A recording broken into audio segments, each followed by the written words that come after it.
ও বাবা রে মারা, ও বাবা ভূত ভূত ভূত রে, ভূত খেয়ে ফেললো, ও বাবা গো, ও বাবা না, ভূত ভূত ভূত। হ্যালো ফ্রেন্ডস, গপ্পের ঝাঁপিতে অপূর্ব লেখা দারুণ একটা কমেডি গল্প নিয়ে হাজির হয়েছি। ভকাইদার সাঙ্গপাঙ্গ, তৃতীয় খণ্ড, প্রজাপতি বিভ্রাট।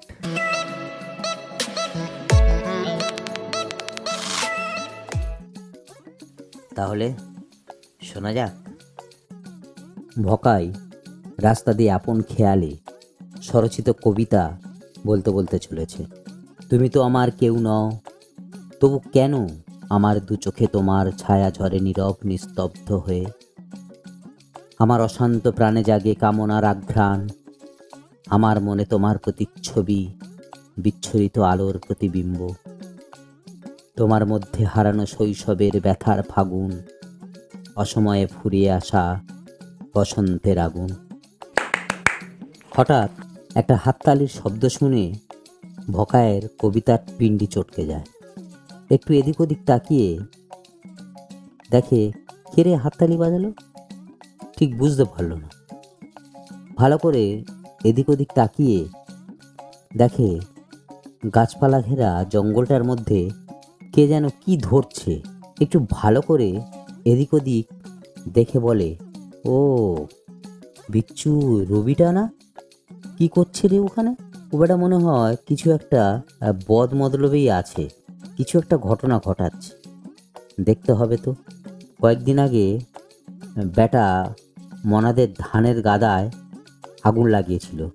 সবাইকে বলেছিলাম বেটাটাকে চোখে চোখে রাখতে। দেখি তো বেটা কি ধান্দা এখানে আছে।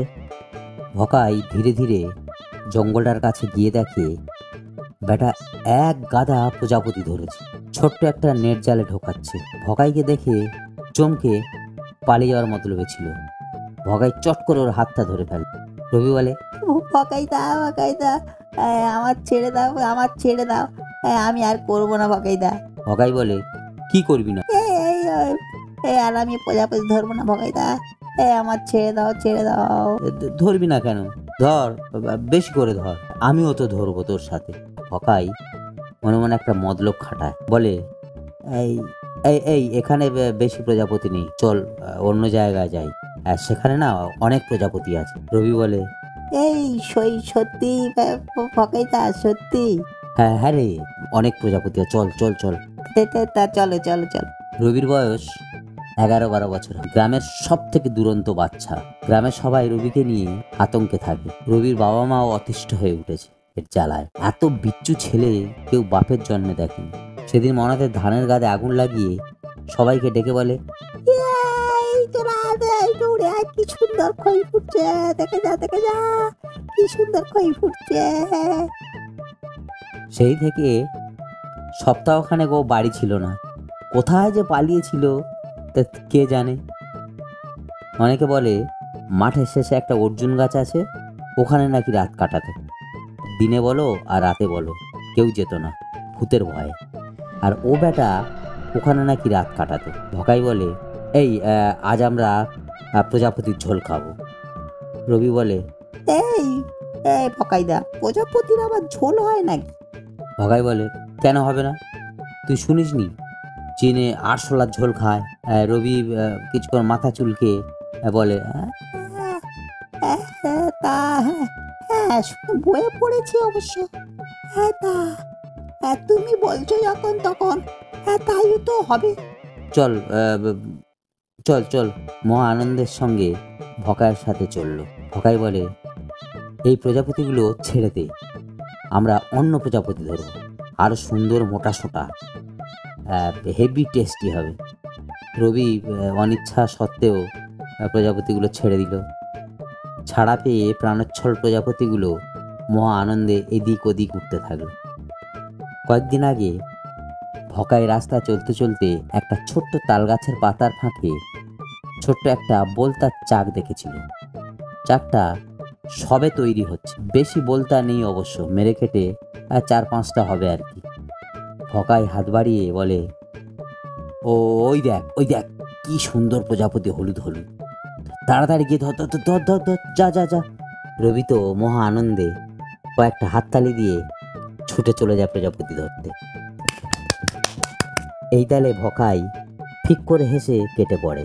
বিকালে ভকাই 2-4টে সাঙ্গপাঙ্গ নিয়ে রবিকে দেখতে যায়। গিয়ে দেখে ওর মা বাবা বাড়ি নেই। ভকাই বাইরে দাঁড়িয়ে একজনকে পাঠায় ওর ঘর। সে তো রবিদের ঘরে ঢুকেই ও বাবা রে মায়া, ও বাবা ভূত ভূত ভূত রে, ভূত খেয়ে ফেললো ও বাবা গো, ও ভকাই না ভূত ভূত ভূত। বলে পালিয়ে আসে। সবাই অবাক হয়ে যায়, এই ভূত কোথায়, কোথায় ভূত? আরে ভকাই না, ওই ভূত, ওখানে ভূত, ঘরে ভূত আছে। ভকাই বলে বলিস কি রে? হ্যাঁ হ্যাঁ হ্যাঁ ভকাই না, ওই ঘরে ভূত। ও তো বাড়িতে উনি খাটের উপরে, ও বাবারে উপর হয়ে শুয়ে আছে। আমি যাবো না বাবা, তুমি যাও, তুমি যাও। ভকাই অন্যান্য ছেলেদের বলে, এই তোরা যা, একটু দেখে তো। তারা ওকে যেতে রাজি হয় না।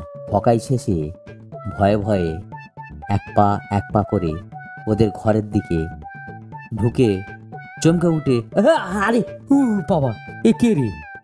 ভকাই আসছে না দেখে ওর সাঙ্গপাঙ্গগুলো ওর পেছনে আস্তে আস্তে আস্তে আস্তে চলে আসে। তারাও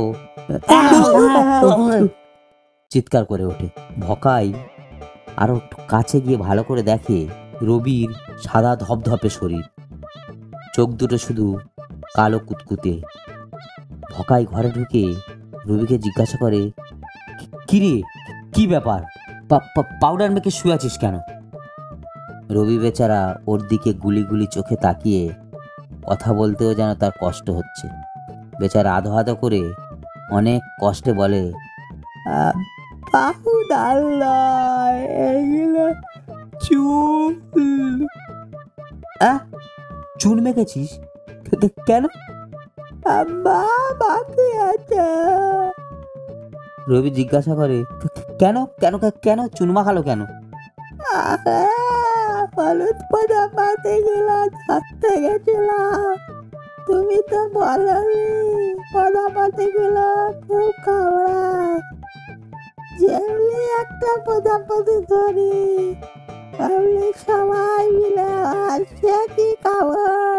আমি তো বাবা মরে যাই, প্রজাপতি আমার খেয়ে ফেললো রে, বাবা মরে যাই, মরে যাই করে কোনো রকমে এসে পুকুরে ঝাম মেরে পড়ে মাছি।